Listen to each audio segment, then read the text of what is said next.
Le monde change et il nous change. Et il nous oblige à changer. Il change nos arbitrages de consommation, il change les lieux de consommation, il change même les valeurs de cette consommation. Et pour avoir été, au cours de ces 50 dernières années, à la fois un observateur et un acteur du commerce, j'ai pu, c'est l'âge de Promode, observer au cours de ces 50 dernières années des changements. Alors, changement d'un commerce local à un commerce national, international, voire global, d'un commerce multimarque à un commerce monomarque, d'un commerce de petits indépendants à un commerce de chaîne, d'un commerce physique à un commerce digital, d'un commerce prévisible à un commerce imprévisible, d'un commerce en croissance à un commerce en décroissance, d'un commerce de reproduction du modèle à un commerce d'optimisation du modèle, un commerce d'entrepreneur à un commerce de manager, et je dirais, pour conclure sur ces changements, un commerce où c'était un examen pour être commerçant à maintenant un concours. Je retiens 3 enseignements. L'envie comme moteur de la consommation, les collaborateurs comme vecteurs de l'envie, et les lieux de commerce comme agrégateurs de l'envie. Si je prends ces 3 idées, c'est assez facile ensuite, et c'est ce que nous avons fait avec le conseil d'administration, de trouver une nouvelle raison d'être du Procos. Agir pour un commerce qui donne envie. Qui donne envie, évidemment, aux consommateurs en magasin et en digital, qui donne envie aux collaborateurs actuels et futurs, et qui donne envie dans les centres-villes comme dans les centres commerciaux. Cette raison d'être a un avantage, c'est que d'abord elle s'inscrit dans l'adrénaline de la consommation pour les années à venir, et que nous devons construire cette offre de produits et de services qui vont donner envie de consommer, parce que c'est bon, parce que c'est beau, parce que c'est sain, parce que c'est pas cher. Que la motivation des collaborateurs plus engagés doit être travaillée afin de les stimuler, donc peut-être mieux formés, mieux rémunérés, et que les lieux de commerce, plus agréables, plus sécurisés, plus accessibles, rendront aussi l'envie de s'y rendre. Et c'est pourquoi, et je me suis interrogé, pourquoi ne pas passer de agir pour un commerce qui donne envie à agir ensemble pour un commerce qui donne envie. Parce qu'en réalité, pour donner envie aux consommateurs, il faut que tous les acteurs de la filière y contribuent et y travaillent. Acteurs, ça peut être les fournisseurs, les bailleurs, les collaborateurs, les prestataires de services, les mairies, bref, tous ceux qui, de près ou de loin, sont amenés à travailler pour le commerce.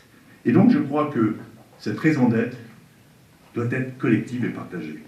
Alors, évidemment, pour certains, cela pourrait paraître un rêve, une utopie, une illusion.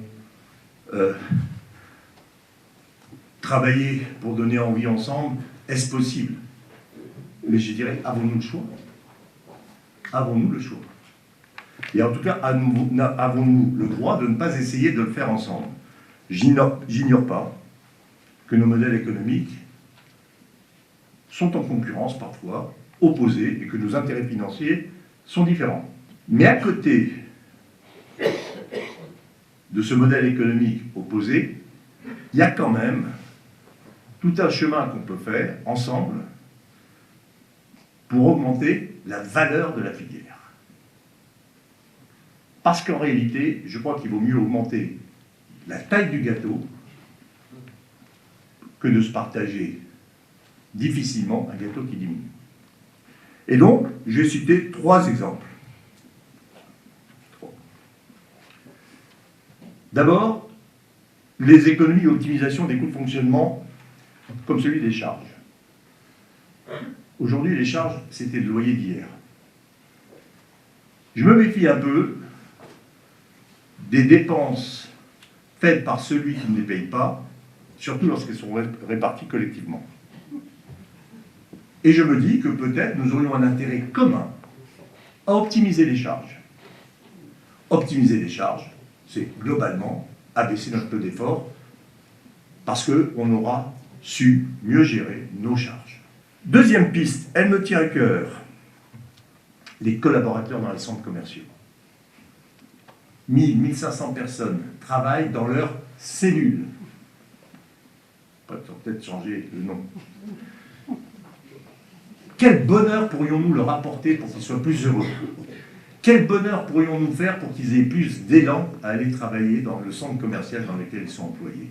Que pourrions-nous faire ensemble pour fêter les anniversaires des collaborateurs d'ensemble, pour donner de l'animation, pour faire des choses qui, au bout, à la fin, rendent plus heureux les collaborateurs? Car vous vous souvenez, collaborateurs heureux, clients heureux. Aujourd'hui, nous ne faisons pas grand-chose ensemble pour rendre les collaborateurs heureux dans les centres commerciaux. Et je pense qu'ils n'attendent que ça. Troisième piste, l'animation des collaborateurs, les actions marketing qu'on pourrait mener ensemble, pour les centres commerciaux. Beaucoup de choses que nous pourrions faire ensemble et qui permettraient d'adresser et de donner envie à des clients de venir davantage en chambre. Et on a besoin de faire tout ça. On a besoin de faire tout ça et c'est urgent de le faire. Pourquoi? Parce que le résultat des commerçants font avec l'augmentation des charges et la baisse des chiffres, comme les glaciers font avec l'augmentation des températures. Donc, on sait ce qui se passera. Et si nous n'avons pas une action qui consiste à redonner envie pour augmenter le chiffre et à optimiser les charges pour que ça coûte moins cher, on ne saura pas optimiser les EBITDA. Et la question n'est pas de dire « donne-moi plus » ou « donne-moi moins ». La question est de dire qu'est-ce qu'on peut faire ensemble pour optimiser la filière. Et donc, je pense qu'il faut que nous travaillions ensemble. D'ailleurs, nous l'avons déjà donné l'exemple, et je m'en félicite, puisque l'accord qu'ont signé les 11 fédérations sur le paiement mensuel des loyers est une avancée considérable, et une avancée de bon sens. Agir ensemble pour donner les moyens aux entreprises de commerce de financer leur croissance, c'est pratiquement le sens de cet accord. Et d'ailleurs, j'ai lu récemment une tribune dans la lettre de l'enseigne de Maître Quentin Giroux, et je suis d'accord avec lui pour dire que cet accord entre les parties a plus force de loi, et qu'on n'a pas besoin nécessairement de loi pour y parvenir. D'abord, je dis clairement aux adhérents du PROCOS que la fédération garde sa spécificité d'apporter à ses adhérents tous les services de formation, d'études, sur site, de paramètres, de communication, de représentants auprès des fédérations, et d'être un interlocuteur privilégié des pouvoirs publics.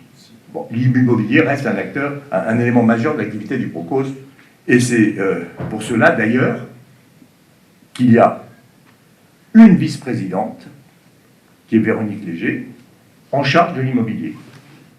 Et il faut, à côté de ce comité immobilier, savoir appuyer le commerce qui donne envie avec, là aussi, 3 comités. Donc, un comité sur l'offre, comment faire une offre, avoir une offre qui donne envie, un comité sur les collaborateurs pour qu'ils soient plus heureux, et un comité sur les lieux de commerce.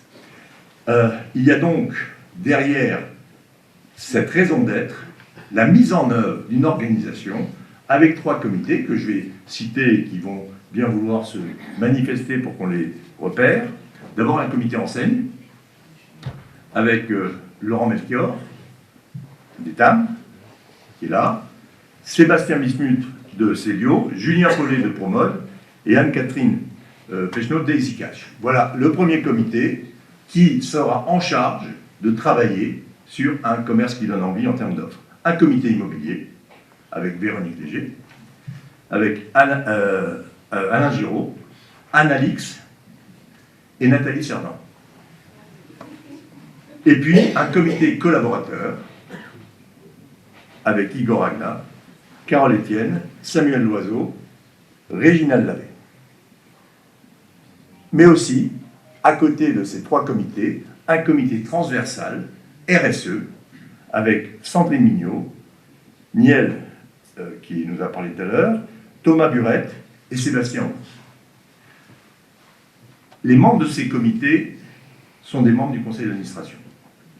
Donc j'espère que cette raison d'être vous donne envie, vous aussi, de vous engager, car en réalité, l'activité du Procos ne fonctionnera que si tous les adhérents, tous les partenaires de la filière, ont envie de travailler ensemble pour faire un commerce qui donne envie. Je vous souhaite une bonne matinée.